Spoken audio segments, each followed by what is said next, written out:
ओम गणेशाय नमो नमः। ओम नमो नारायण। जय सीताराम, जय राधे श्याम।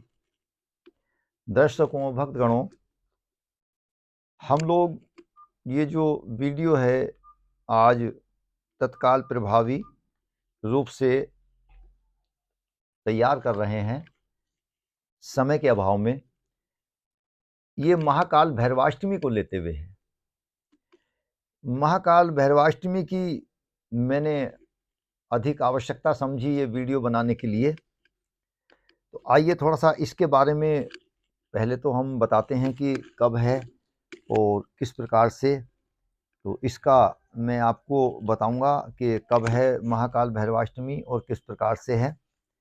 तो महाकाल भैरवाष्टमी, पहली बात तो है क्या, देखिए, जो महाकाल भैरवाष्टमी है, ये जो भैरव जी हैं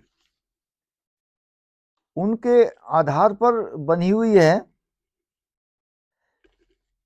भैरव नाथ जी को भगवान सदाशिव का अंशावतार अथवा प्रतिरूप माना जाता है। और ये मार्गशीर्ष अर्थात जो कार्तिक महीना हमारा होता है, जिसमें गंगा स्नान होता है, कार्तिक महीने में अनेक प्रकार के जो पर्व और त्योहार आते हैं, उस महीने के बाद में मार्गशीर्ष अर्थात अगन मास प्रारंभ हो जाता है। और इस मास की कृष्ण पक्ष की अष्टमी को ये उनका उत्पत्ति दिवस है। इस दिन को कालाष्टमी बोला जाता है। कालाष्टमी यूँ तो हर मास में आती है, ये कृष्ण पक्ष में अष्टमी तिथि को, लेकिन ये महाकाल भैरवाष्टमी है। और ये कई कार्यों के लिए अनेक प्रकार से बहुत ही उपलब्धि कराने वाला दिन है। इसका जो मनुष्य व्रत करता है, स्मरण करता है, पूजन करता है, वो सभी प्रकार के पापों से विमुक्त होता है। ये भैरव जी जो हैं माँ काली के पुत्र हैं। और एक विशेष बात, जो व्यक्ति 6 मास तक उक्त तिथियों और दिनों में श्रद्धापूर्वक भैरव जी की उपासना करता है, उसे सिद्धि प्राप्त हो जाती है।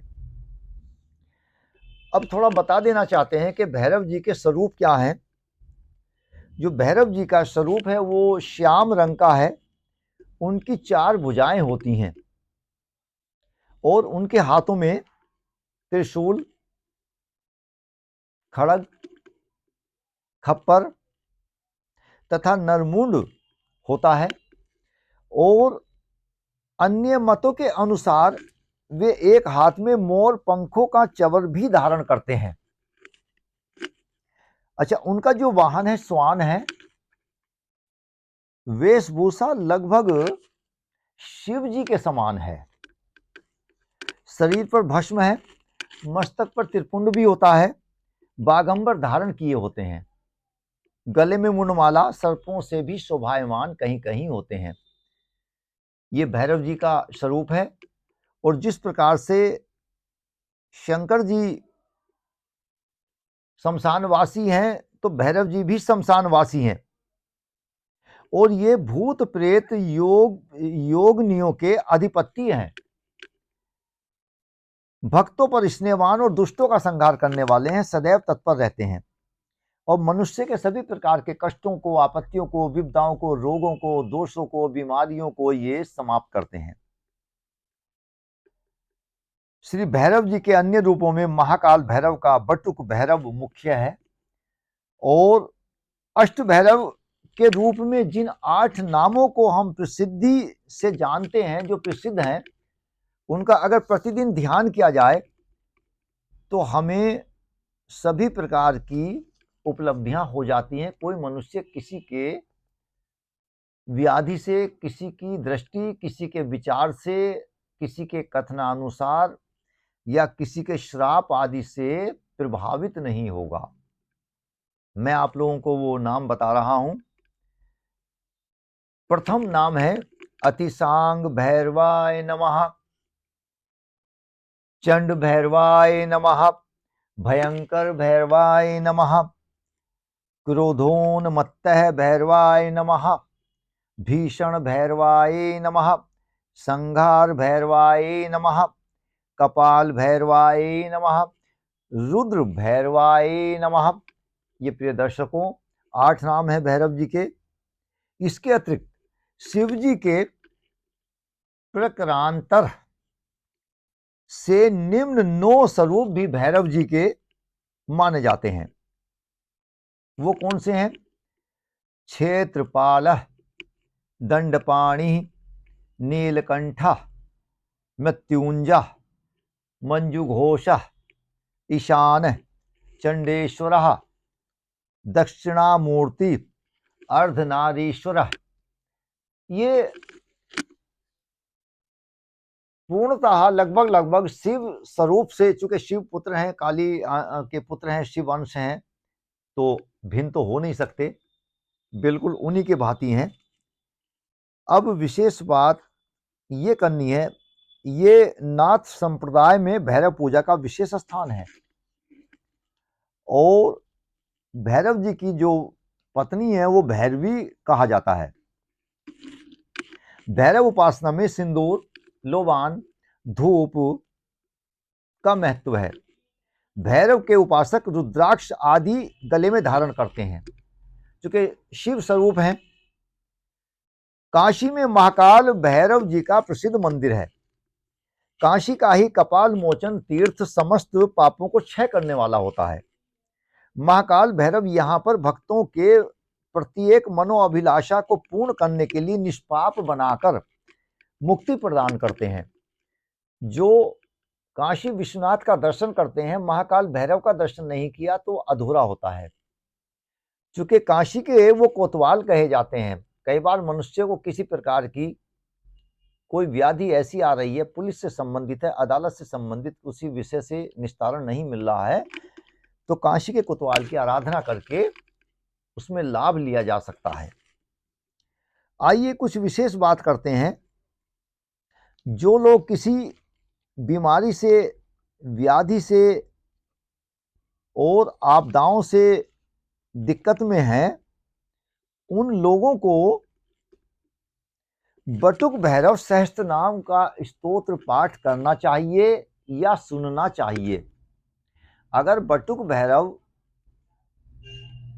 सहस्त्र नाम या बटुक भैरव आप अष्टोत्तर सर्व नाम स्तोत्र का पाठ करते हैं या सुनते हैं, तो आपकी व्याधि दर्शकों, प्रिय भक्तों, बिल्कुल निश्चित ही समाप्त हो जाएगी। ऐसा है। तो आप लोग ये आराधना करिए। और एक विशेष बात आप लोगों को ये बता देना चाहते हैं कि आप लोग, एक विशेष उपाय है इस दिन का, बटुक भैरव जयंती का, कि आप 108, जिनको गुलगुले बोलते हैं, पुए भी बोलते हैं, कुछ तो पूड़े भी बोल देते हैं, और कुछ लोग उसको ये गुलगुलों के आकार का उड़द की दाल से बनाकर, मीठे की जगह गुड़ लगे उसमें, चीनी से नहीं बनाना है, और तेल में, सरसों के तेल में या तिल के तेल में उसको आपको तलना है।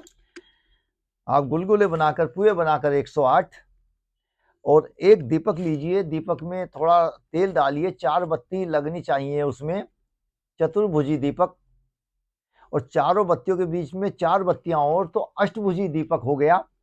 8 प्रकार से ये तेल का बड़ा दीपक प्रज्वलित हो, उसमें काला उड़द डालिए, थोड़ा सिंदूर डालिए, और कहीं भैरव जी के मंदिर में आप उन गुलगुलों को, पुओं को और इस दीपक को जाकर रखिए सायकालीन महाकाल भैरवाष्टमी के दिन में। तो आप लोगों की जो बीमारी है वो नष्ट हो जाएगी। ऐसा कुछ नियम है, और आप इस कार्य को कीजिए, आपको स्वास्थ्य लाभ निश्चित ही प्राप्त होगा। और एक मंत्र बड़ा छोटा इसका है, ओम ह्रीम बटुकाय आपदुद्धारणाय कुरु कुरु बटुकाय ह्रीम ओम नमः शिवाय। ये विशेष मंत्र है। आप इसका जप करें, आपकी बीमारी आपसे आगे आगे भागेगी, आप लोगों के पास तक नहीं आएगी। और प्रत्येक अगर आप कृष्ण पक्ष की किसी भी महीने की अष्टमी में जो अभी मैंने बताया है भैरवाष्टक अष्टोत्तर नाम एवं ये मंत्र यदि आप पढ़ते हैं तो आपकी बीमारी बिल्कुल निश्चित है समाप्त हो जाएगी। आप इस उपाय को कीजिए, इस नियम को कीजिए, आपको पूर्णतः लाभ मिलेगा और आप अपनी बीमारियों से छुटकारा पाएंगे। ये निश्चित उपाय है, आपको बिल्कुल ही लाभ एकदम मिलेगा और आप लोग पूर्ण रूप से लाभान्वित होंगे इस उपाय के करने से। तो प्रिय दर्शकों, आप ये जो महाकाल भैरवाष्टमी का मैंने आपको ये विशेष बताया है, आप इसको कीजिए। अब मैं आपको बता देना चाहता हूं कि महाकाल भैरवाष्टमी अगन मास मार्गशीर्ष मास के कृष्ण पक्ष में आती है। अब ये कब है?